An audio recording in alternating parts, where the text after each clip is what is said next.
काम खत्म सीयूईटी का इतने। उन्हीं चीज़ों को फॉलो करना है, कुछ नया नहीं करना है। मॉडर्न फिजिक्स बहुत ज़्यादा लेंदी नहीं है, इजी है, बहुत शॉर्ट में भी आपका हो जाएगा। कौन से चैप्टर्स को आप पहले करेंगे जिनसे आप 150 क्रॉस करेंगे, लेकिन आपको एक दिन पर्टिकुलर डेट को 19 मई, कौन समझा है सिर्फ बातों से, सबको एक हादसा जरूरी है। वो हादसा आपके साथ फिजिक्स के सीयूईटी के एग्जाम में ना हो जाए, इसीलिए मैं आपको फिर याद दिलाने आया हूँ जो बातें आप डेली भूल जाते। चाहे आपका एग्जाम कल हो, परसों हो या फिर 10 दिन बाद हो, आपको जो चीज़ें फॉलो करनी है अगर आप वो नहीं फॉलो करते हो, वो जो पछतावा आपको एग्जाम देने के बाद होने वाला है, वो शायद रिग्रेट आपको होगा कि क्यों मैंने उन चीज़ों को नहीं फॉलो किया जो मेरे से की जा सकती थी और मेरे अंदर पोटेंशियल था उन चीज़ों को करने का।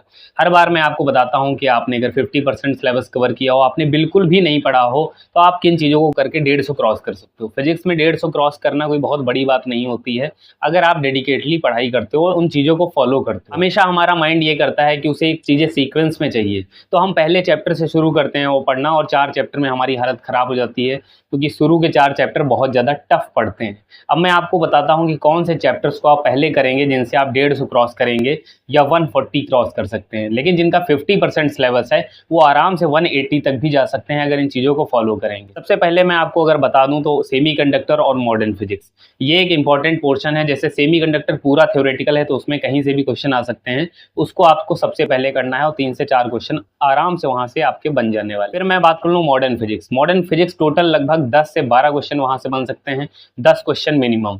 डुअल नेचर ऑफ रेडिएशन में फोटो इलेक्ट्रिक इफेक्ट इंपॉर्टेंट है और de Broglie wavelength. Photo electric effect में जो ग्राफ वाला पोर्शन है वो भी इंपॉर्टेंट है और जितने भी लॉज हैं वो भी इंपॉर्टेंट है, और फोटो इलेक्ट्रिक इक्वेशन भी। एटम चैप्टर में बात करें तो आपका वहां पर Bohr model of an atom आ जाता है और बाकी आपका जो स्पेक्ट्रम का लाइमन बाल्मर पार्शन सीरीज, वहां पे वेवलेंथ हम निकालते हैं, मैक्सिमम वेवलेंथ, मिनिमम वेवलेंथ और radius of nth orbit, velocity of nth orbit और एनर्जी ऑफ nth ऑर्बिट। ये सारे इंपॉर्टेंट टॉपिक्स हैं जिन पर आपको थोड़ा फोकस ज़्यादा करना है। और मॉडर्न फिजिक्स बहुत ज़्यादा लेंदी नहीं है, ईजी है, बहुत शॉर्ट में भी आपका हो जाएगा।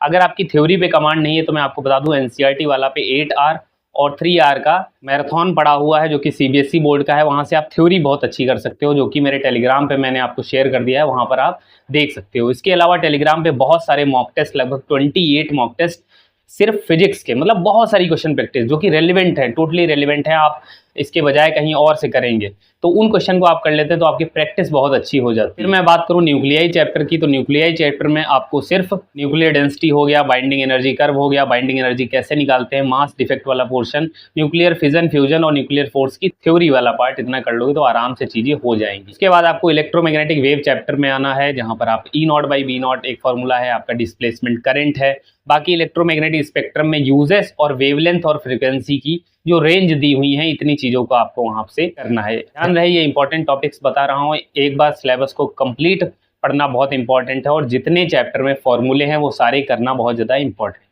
उसके बाद अगर मैं इंपॉर्टेंट चैप्टर बताऊं तो आपकी अगर ऑप्टिक्स पे कमांड है तो आप ऑप्टिक्स कर सकते हैं, लेकिन अगर आपकी ऑप्टिक्स कमजोर है तो आप करंट इलेक्ट्रिसिटी को जरूर करें, क्योंकि 7 क्वेश्चन वहां से आते हैं।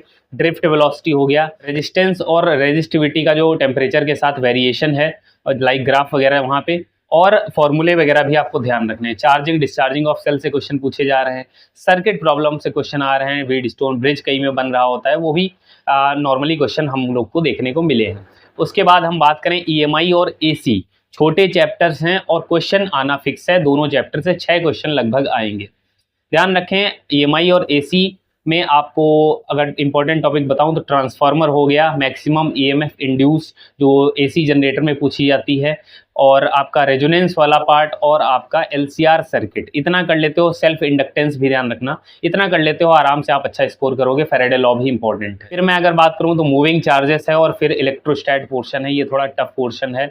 और इसमें अगर मैं आपको बताऊं तो सबसे पहले आप मूविंग चार्जेस की तरफ एक बार रुक कर सकते हैं रेदर देन इलेक्ट्रोस्टैट, क्योंकि इलेक्ट्रोस्टैट ऐसा पोर्शन है जो टफ है, वहां से न्यूमेरिकल भी टफ देखने को मिलते हैं।